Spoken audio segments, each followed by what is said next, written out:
Dali niyo na sa kwarto ni Roshan.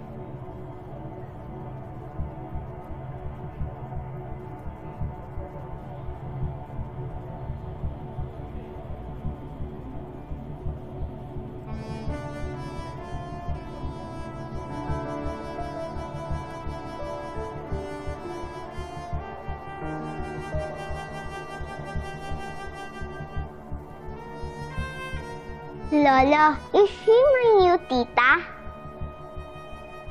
Si Joel. Anak namin ni Maxine.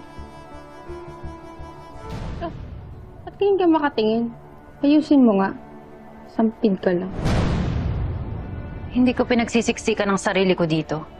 Inimbitahan ako ng may-ari ng bahay. Kasasadsad pa lang ng talampakan mo dito. Binulabog mo na yung buong pamamahay namin. Dapat yata sa gate pa lang pinagtabuyan na kita eh.